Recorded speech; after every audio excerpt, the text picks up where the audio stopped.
যা যা যা, তোরা গুজরাট চলে যা, চেন্নাই চলে যা, সারাদিন মাথার ঘাম পায়ে ফেলিয়ে ইনকাম করে বাড়িতে পাঠা। আর এদিকে দেখ, বাড়ির বউটা দীঘা চলে যাচ্ছে উন্নয়নের পাঁচালী গান গাইতে। দীক্ষা নিতে কোন হোটেলে দীক্ষা নিচ্ছে, কতক্ষণ দীক্ষা নিচ্ছে জানি না।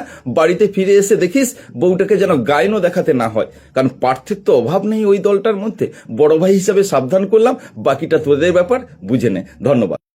আজকে সমাজ মাধ্যমে একটি ভিডিও, যেই ভিডিও কার্যত বাংলার মেয়েদের, বাংলার মায়েদের প্রতি এক চূড়ান্ত অসম্মান, এবং যেই অসম্মান করলেন আর কেউ নন, খোদ এ রাজ্যের যিনি বিরোধী দলনেতা, তার সবচেয়ে ঘনিষ্ঠ বলে পরিচিত নন্দীগ্রাম তমলুক সাংগঠনিক জেলা, সেই জেলার ভারতীয় জনতা পার্টির নেতা, নন্দীগ্রাম 2 ব্লকের বাসিন্দা, শুভেন্দু অধিকারীর ডানহাত বলে পরিচিত প্রলয় পাল। আমরা বিস্তারিত যাওয়ার আগে এই বিতর্কিত নেতা যে কুৎসিত মন্তব্য করেছেন, আগে সেটা আমরা শুনে নিই, তারপর আমরা বাকি প্রশ্নে আসছি। যা যা যা, তোরা গুজরাট চলে যা, চেন্নাই চলে যা, সারাদিন মাথার ঘাম পায়ে ফেলিয়ে ইনকাম করে বাড়িতে পাঠা। আর এদিকে দেখ, বাড়ির বউটা দীঘা চলে যাচ্ছে উন্নয়নের পাঁচালী গান গাইতে। দীক্ষা নিতে কোন হোটেলে দীক্ষা নিচ্ছে, কতক্ষণ দীক্ষা নিচ্ছে জানি না। বাড়িতে ফিরে এসে দেখিস বউটাকে যেন গায়নও দেখাতে না হয়। আপনারা নিজেরাই শুনলেন যে কি ধরনের কুৎসিত, জঘন্য, নারী বিদ্বেষী মন্তব্যই বিজেপি নেতা করলেন, এবং কোন ঘটনার প্রেক্ষিতে।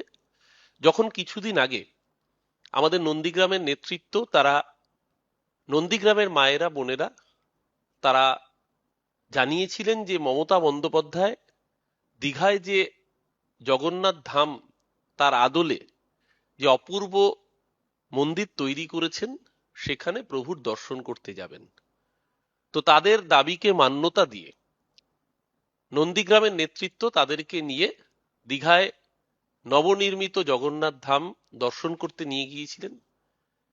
সেখান থেকে ফেরবার পরে এই বিজেপির নেতার এই ধরনের কুৎসিত মন্তব্য আবারও প্রমাণ করলো যে বিজেপি আসলে ঠিক কতটা নারী বিদ্বেষী দল। যেই দল স্লোগান দেয় বেটি বাঁচাও বেটি পড়াও, যারা নাকি লাডলি বেহেনা স্কিম করে, যদিও সেই স্কিমে অর্থ সাহায্য আজও দিল্লির মহিলারা 1 বছর হয়ে যাওয়ার পরেও পাননি, কিন্তু এরা তো মুখে বলেছে বেটি বাঁচাও বেটি পড়াও। তো বেটি কি করে বাঁচবে আর বেটি কিভাবে পড়বে?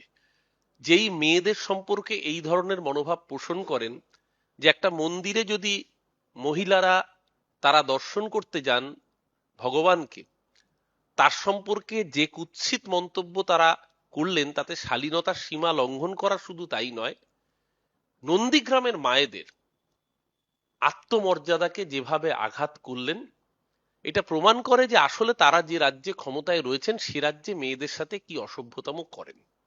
আমরা দেখেছি কদিন আগেই উত্তরপ্রদেশের বারাণসীতে, যেখানে খোদ নরেন্দ্র মোদীর নির্বাচনী কেন্দ্র, সেখানে হোলির দিন যে অসভ্যতার চিত্র সামনে উঠে এসছে।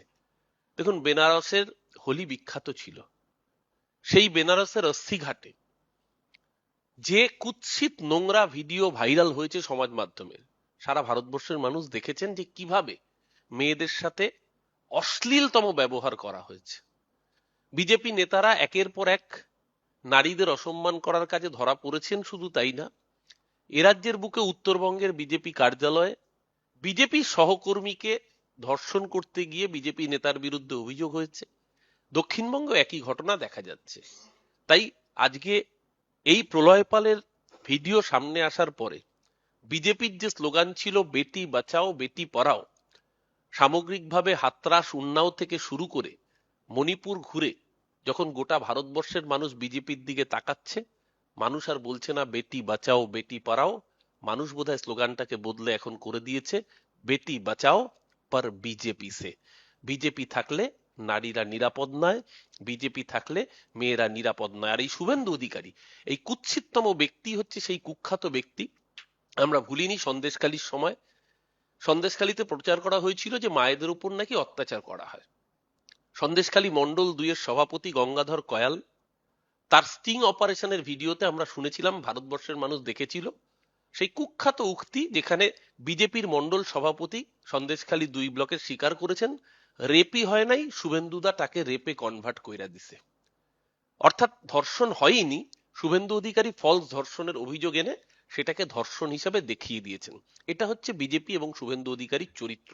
আর সেই শুভেন্দু অধিকারীর ঘনিষ্ঠ বলে পরিচিত এই প্রলয় পাল, তিনি যে এই ধরনের নারী বিদ্বেষী মনোবাদী মন্তব্য রাখবেন, এটা আমরা অন্তত আশ্চর্য হচ্ছি না। কিন্তু বাংলার মানুষ বা নন্দীগ্রামের মানুষ আরো ভালো করে উপলব্ধি করুন যে যাকে ভোট দিয়ে, নাকি যদিও ভোট দিয়ে তো যেতেননি, লোডশেডিং না করলে নন্দীগ্রামের বিধায়ক হতেন না, কিন্তু ঘটনাচক্রে তিনি নন্দীগ্রামের বিধায়ক, যদিও কোর্টে মামলা চলছে।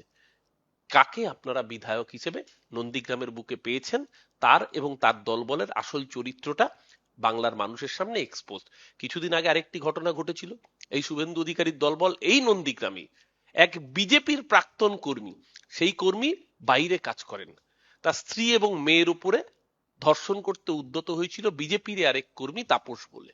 সেই ঘটনায় এফআইআর দায়ের হয়েছিল। গোটা দেশ, গোটা রাজ্য এবং নন্দীগ্রামে বিজেপির চেহারাটা যে বিচ্ছিন্ন কিছু নয়, বিজেপি মানেই নারী বিদ্বেষী, সেটা আবারও এই ভিডিওর পরে প্রমাণিত।